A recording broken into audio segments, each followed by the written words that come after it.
Hello everyone, so I said I was going to do this video if I get a new phone, and well, I have a new phone now. Last year I did a video that was really terrible when I got my new laptop, like with CD Extravaganza, whatever that, I can't remember the name.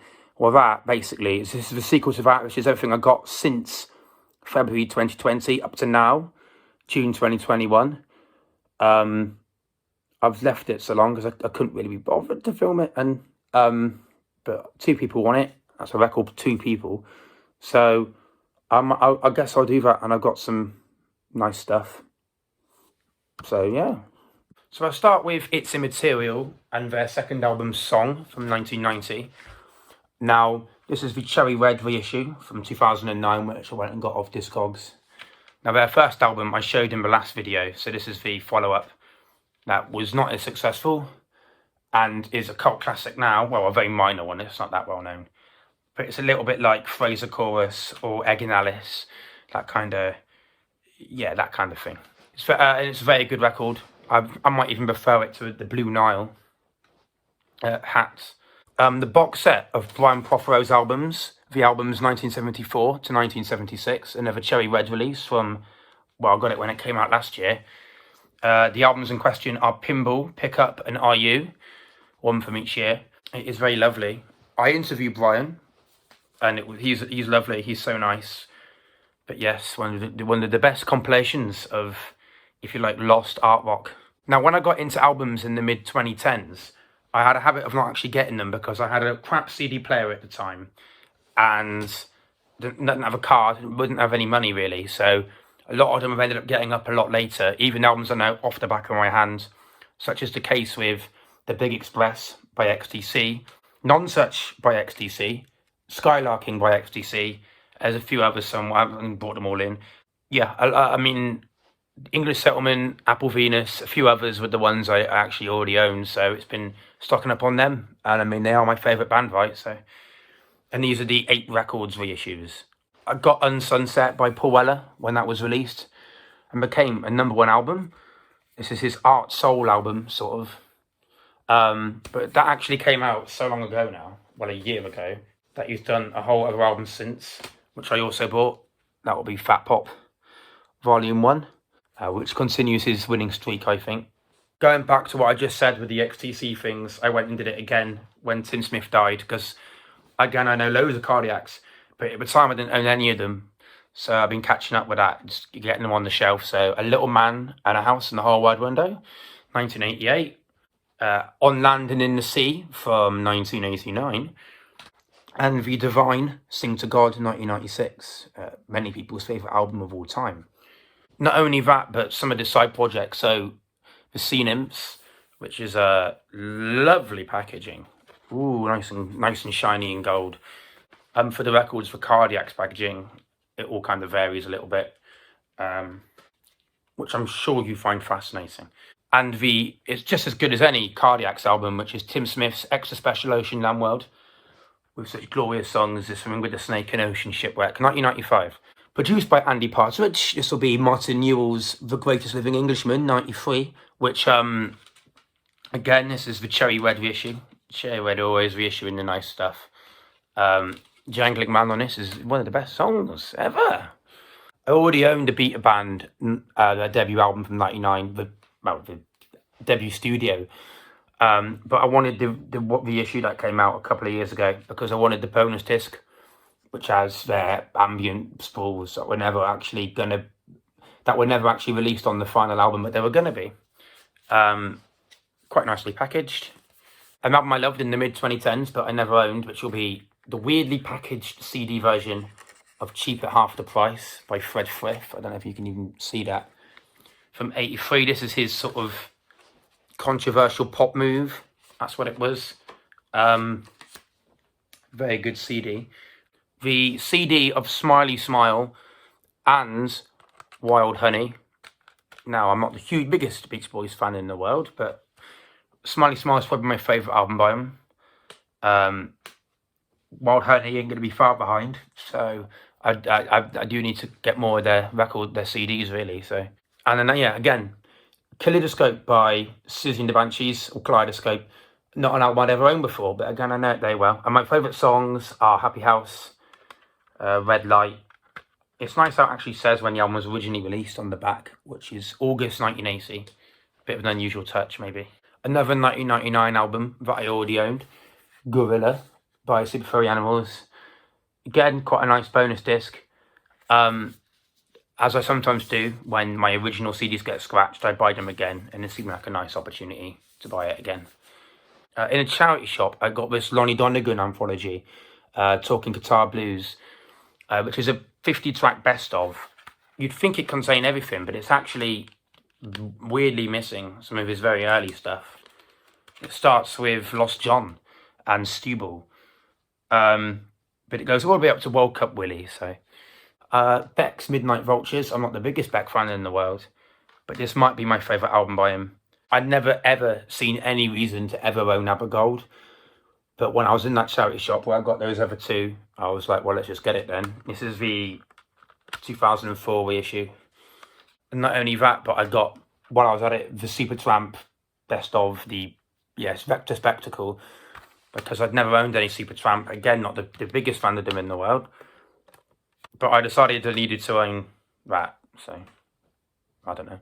An album I love, but I'd never owned on CD, apart from in a special / more special budget price D-pack, which doesn't have all the lovely artwork and liner notes, so that will be More Specials, the second and best specials album from 2002. The originally from 80, but that was the 2002 CD. I got the first 3 Gilbert O'Sullivan albums remastered. I got them on vinyl anyway, but that will be Himself from 1971. Not opened the other 2 yet, but Back to Front and I'm a Writer, Not a Fighter, 72, 73. This semi-official Sparks thing, live radio broadcasts 82 to 83, on the Sonic Boom label, all from American radio, yeah. McCartney 3, now I got that as a Christmas present. I've not opened it, but I know the album well. I haven't actually heard it that much this year. I played it a lot when it came out. Honestly, Olias of Sun Hillo, the John Anderson solo record, which weirdly sounds like a sort of mid-2000s experimental pop album, you know, the kind of cool pitchforky stuff. It weirdly sounds like that almost. It's a bit like Time by ELO, the way that's like, you know, that kind of sound as well, come years early. The brilliant Tom Jones album from this year, Surrounded by Time, which was a #1 album, and rightfully so. I never actually, I've not actually opened it, but this Jukebox Originals box set was a Christmas present. It was £3 in Asda, and it's 10 CDs, and it's, it seemed like a nice thing to have, you know. It's not really, there might be some surprises in there, you don't know. I've not even opened it yet, so that's my doing. Another album I own on vinyl, which is the second David Essex album from 1974, as re-released by 70s. One of the great lost classics of 70s rock, as with all of his Jeff Wayne albums. Cool Grooves, an R&B compilation from 1998 that is sponsored by Polo. Honestly, there's a lot of Polo advertising in it. A bit like Club Nation from the same year, which was sponsored by Evian. And I have that one and all. The second Peter Skellern box set, which is his complete Island and Mercury recordings. I mean, I helped fund this. It was crowdfunded. And as such, you can see my name in the booklet right at the back. Let's see if you can see that on there. I can't see my camera right now, but I'm trusting you can find my name. And that of my friend and all. I've not actually heard most of it yet, but it really is exquisite, I've got to say. I don't know why I got that. I got that at a charity shop. It's your kind of new jazz generation, it's called. I don't know. Shh. By Chumbawamba, 1992 album. Lots of samples on it. It's Collision Pop. A little bit like your Pop Elite yourself and that sort of thing, yeah. Your favourite TV themes! And they're all covers. I have another one, like a TV Choice one, and it's like that. This is from, the best dance album in the world ever, 2000, which has a lot of Lee-Core on it. Released in March 2000. So it's all songs, mostly songs present to that, like Cut Out There, Don't Falter and the like. Christmas Present, which was the Kelly Jones acoustic live album. Don't Let the Devil Take Another Day. It was a surprise Christmas present from someone in charity shops. I got the first Catatonia album, Way Beyond Blue, and the third Catatonia album, Equally Cursed and Blessed, which was a #1 album, of course, so interesting. And also, a bit later, the fourth Catatonia album, Paper, Scissors, Stone. So what that means now is that the only one I don't have is the most famous one, International Velvet, but there we are. While I was at it, I got the Divine Comedy's Secret History Best Of. I own almost everything on it anyway, but I love the Divine Comedy, and this is, of course, their best-selling album. Aztec Cameras, alright, kind of R&B album from '87, the one with Somewhere in My Heart on it. This is the original CD. Not opened it yet, but one of the all-time greatest albums, Fourth Drawdown, Associates. This is the BMG Deluxe Edition with a bonus disc. Swoon, the gorgeous first album by Prefab Sprout.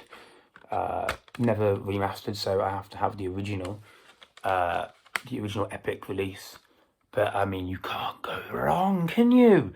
What with Don't Sing, Cue Fanfare, Cruel, Elegance, Green Isaac, right?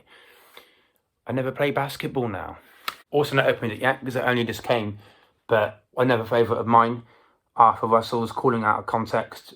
I always grew up with The Beautiful South's Carry On Up the Charts, my dad's copy, but it's his. And when I saw the bonus disc of B-Sides version, this is going to fall apart. But you know, there's the original CD, and there's the bonus CD. And I wanted it. Another Paul Weller record, Wildwood. Now, you see this all the time in charity shops. Why did I decide to get it this time? Because it has the sticker on it. I like the original sticker. Who doesn't like an original sticker, eh? I've never even heard this, but this has 5 stars on AllMusic, but in their Christian section. But my impression is it's kind of a risque swing beat kind of album. So that'll be Charlie Peacock's Love Life from '91. I've not even heard it yet. The Essential Philip Glass, another charity shop find. That seemed like quite a nice charity shop find. I've never seen any Steve Reich or Terry Riley or whatever, but this is a start. Oh, and yeah, going back to Super Furry Animals, Rings Around the World, their best album, I think. I used to say Guerrilla, but now I say this. Never owned it before, believe it or not. Never. And I think finally, among the CDs, Live and Remasters, I got this just the other day. The Ministry of Sound compilation from 2011. Now, this is their best compilation in recent times. There's a massive booklet at the back, so big it has its own spine with words on, if you can even see. And all the discs are sort of packaged in individual, yeah. And they're black, the CDs are black, interesting or not, like the playing sides.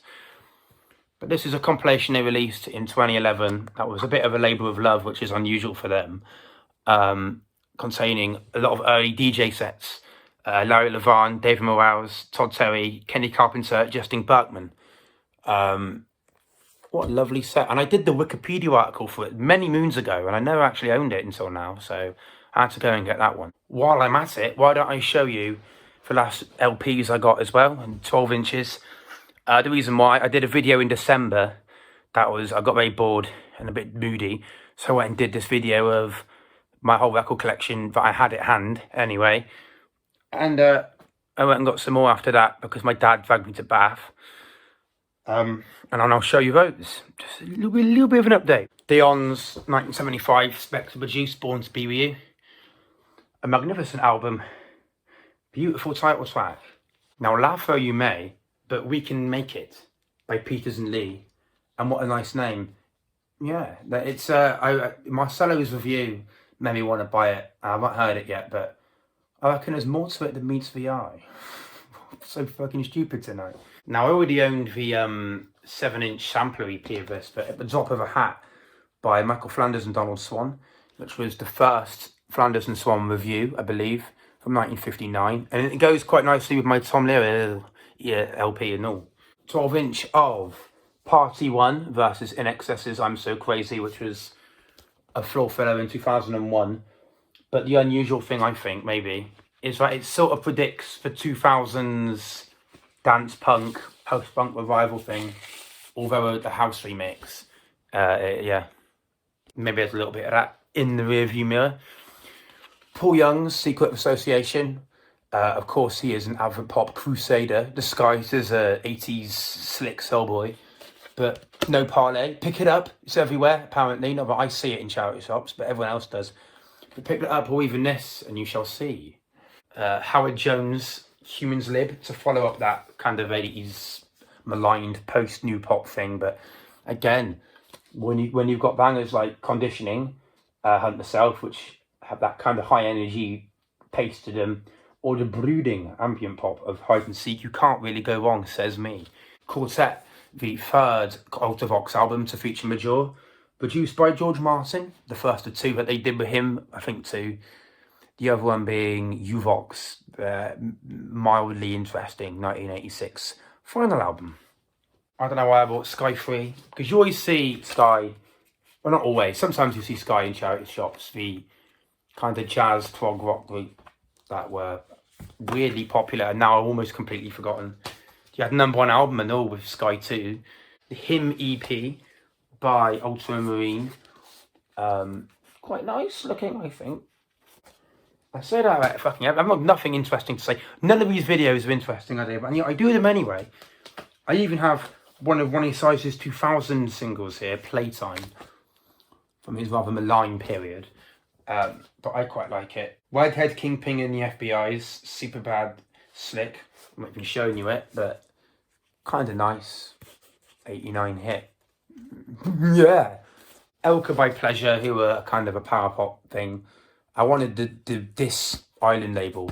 That's mainly my motivation for getting it, if I'm going to be perfectly honest. But finally, 3 beautiful house. Well, I suppose this is techno really, Dextrous by Nightmares on Wax, but I wanted these 12 inches very much.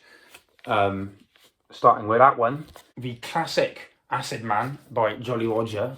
Surely one of the weirdest and most uncommercial songs to ever break the top 40. Acid Man. And a classic bit of early house in Love Is Not a Toy by Keith Thompson in that beautiful sleeve. So that is that. I hope you enjoyed it.